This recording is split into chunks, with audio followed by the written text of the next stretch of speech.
ready for this?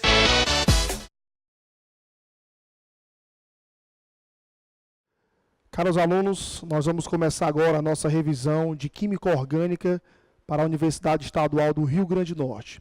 Eu quero convidá-los a resolver comigo essa questão de número 1, que é uma questão que vai abordar o assunto de classificação das cadeias carbônicas. Observa comigo. A primeira questão diz o seguinte: a muscalura é um feromônio utilizado pela mosca doméstica para atrair os machos, marcar trilhas e outras atividades. Sua fórmula estrutural é... Ele te deu a fórmula estrutural do composto. Primeiro passo que nós temos que dar para fazer a classificação dessa cadeia. Observa comigo que é uma cadeia do tipo aberta. Como assim aberta? Observa que ela tem duas extremidades. Ela tem um início e ela tem um fim. A presença das extremidades caracteriza a minha cadeia como sendo uma cadeia do tipo aberta, que pode aparecer na tua prova com o sinônimo de acíclica, ou seja, não fechada. Alguns livros adotam o termo alifática, mas é bom lembrar que aí o PAC nos diz o quê? Que a alifática é toda cadeia que não é aromática. Então, é uma cadeia do tipo aberta. Com relação a ter ramificação, observa comigo que nós só temos duas extremidades de carbono. Se eu só tenho duas extremidades, isso caracteriza uma cadeia do tipo normal. Se eu tivesse 3 ou mais extremidades, eu teria uma cadeia do tipo ramificada. Então, temos uma cadeia aberta, uma cadeia do tipo normal. Com relação à presença de ligações π, observe que nós temos a presença de uma dupla ligação entre carbonos. Ou seja, nós temos a presença de ligação π entre eles, o que caracteriza uma cadeia do tipo insaturada. Com relação a ser homogênea ou heterogênea, observe que a sequência de carbonos não é interrompida por nenhum tipo de heteroátomo. Consequentemente, nós temos uma cadeia do tipo homogênea. Então, a questão pede para que você marque a alternativa que esteja errada, né? Ele pede todas as alternativas abaixo são corretas, exceto o item A nos fala o seguinte: é um composto insaturado de cadeia normal. Na classificação da cadeia, nós já visualizamos que é uma cadeia insaturada, porque tem ligação π entre carbonos, e é uma cadeia do tipo normal, porque só tem duas extremidades. O item B: não é um composto heterogêneo de cadeia saturada. Perfeito. Ele é um composto do tipo homogêneo de cadeia insaturada. O item C: não é um composto heterogêneo de cadeia normal. Está correto também. Ele é um composto de cadeia homogênea do tipo normal. E o item D nos fala que não é um composto acíclico de cadeia normal. E ele é um composto acíclico, ele é um composto de cadeia aberta e que tem uma cadeia do tipo normal. A questão de número 2, ela trabalha a questão do uso da gasolina, essa questão da gasolina comum, da gasolina aditivada. Observe comigo. O tetraetil chumbo, agente antidetonante, que se mistura à gasolina, teve sua utilização proibida no Brasil. Por quê? Primeiro ponto que nós temos que observar é qual é a função de um agente antidetonante. O antidetonante, ele tem como função aumentar a resistência à compressão. Como é que funciona isso? No meu carro, nós temos um cilindro, e esse cilindro ele tem um pistão. O que é que ocorre? Quando a gasolina não tem o antidetonante, esse pistão ele tem pouco deslocamento, ele não desce na sua totalidade. Consequentemente, ele não sobe totalmente. Isso faz com que uma parte dos hidrocarbonetos não sofra o processo de combustão. Então, você acaba gerando um resíduo, que é a borra. Por isso que é comum se fazer a descarbonização do motor. Que você utiliza o antidetonante, você aumenta a resistência à compressão. Então, o pistão consegue descer na sua totalidade, fazendo com que todos os hidrocarbonetos sofram um processo de queima. E aí vai ter o processo de expansão e a liberação desses gases. Então, você acaba não deixando resíduo de hidrocarbonetos no motor. Então, a função do agente antidetonante é aumentar a resistência à compressão. Observa comigo o item A. Ele fala que foi retirado do mercado o antidetonante porque ele aumenta a octanagem da gasolina. Esse termo octanagem ele também está relacionado com a resistência à compressão. Então, no caso, isso aí é uma função do agente antidetonante. A função dele é exatamente essa, e não foi por esse motivo que ele foi retirado do mercado. Essa é a função dele. No item B, fala o seguinte: sem esse aditivo, a gasolina teria um melhor rendimento. Falso. A presença do aditivo é exatamente para otimizar o processo de combustão. O item C, aumenta a resistência da gasolina com relação à explosão por simples compressão. É a questão de aumentar a resistência à compressão, de ser um agente antidetonante. Então, nos 3 primeiros itens, ele te proporciona a função dele. No item D, ele te fala o seguinte: seus resíduos que saem pelo escapamento do carro poluem o meio ambiente. Foi por esse motivo que ele foi retirado do mercado. Observa que o tetraetil chumbo, você tem a presença do chumbo, que é um metal pesado, que tem um efeito bioacumulativo. Consequentemente, como ele acaba gerando um quadro de contaminação ao meio ambiente, ele foi retirado. Hoje, o que nós utilizamos na gasolina é o MTBE. O M de metil, o T de terc, o B de butil e o E de éter. Então, metil, terc, butil, éter é o que é usado hoje como aditivo.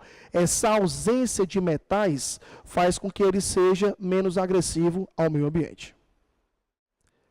Questão de número 3.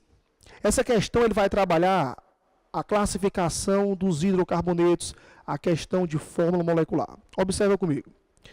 Sobre o composto cuja fórmula estrutural é dada abaixo, fazem as afirmações. Observe comigo que é um composto que tem uma cadeia aberta. Ele apresenta extremidades. Como você tem mais de 2 extremidades, caracteriza que é uma cadeia do tipo ramificada. A presença de uma ligação dupla entre carbonos classifica esse hidrocarboneto como sendo do tipo alceno. Observa as afirmações comigo. Afirmação de número 1, é um alceno, correto? Você tem a presença de uma ligação dupla entre carbonos. Lembrar comigo que os alcadienos, você tem a presença de 2 ligações duplas entre os carbonos. Afirmação 2 nos diz o seguinte: possui 3 ramificações diferentes entre si, ligadas à cadeia principal. Quando você vai colocar a tua cadeia principal, alguns requisitos devem ser obedecidos. No caso de um alceno, a cadeia principal ela tem que contemplar a ligação dupla. No segundo ponto, nós temos que observar que a cadeia principal tem que ter a maior sequência de carbonos. Então, no caso de um alceno, tem que contemplar a ligação dupla e ter o maior número de carbonos. Observe comigo que ligado à cadeia principal, nós temos 3 ramificações. 2 delas sendo a ramificação do tipo metil e, no caso da segunda, seria o chamado de isopropil, quando eu tenho um CH ligado a 2CH3. Então, nós temos 3 ramificações, sendo que 2 delas são iguais entre si, que é o metil. Na afirmação 3, fala o seguinte: apesar de ter fórmula molecular C11H22, não é um hidrocarboneto. Nós sabemos que um hidrocarboneto ele é formado exclusivamente por carbonos e hidrogênio. E no caso de um alceno, o número de hidrogênios é sempre o dobro do número de carbonos. Fazendo a contagem da minha fórmula estrutural, eu tenho um total de 11 carbonos, consequentemente 22 hidrogênios.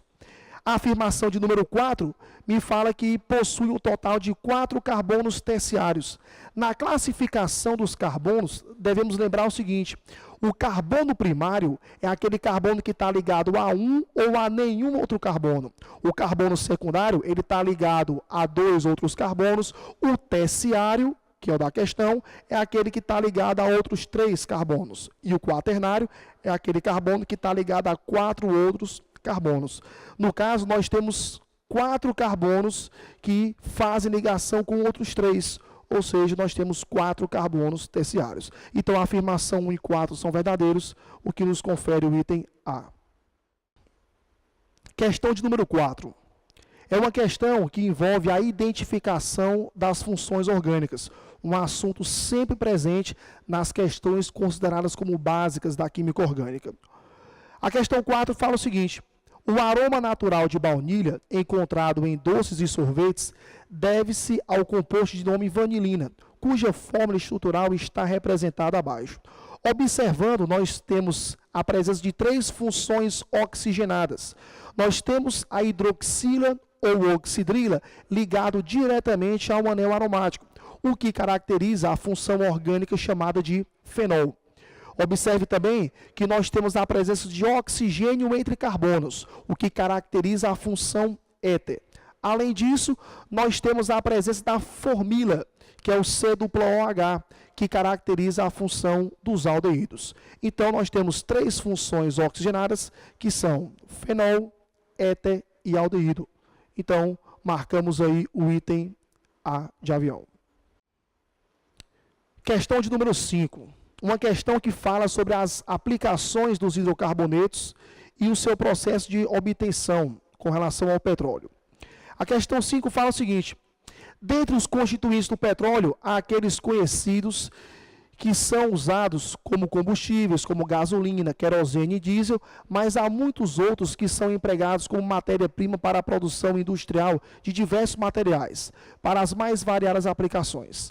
Após a extração, o petróleo é transportado para refinarias, onde passa por diversos processos.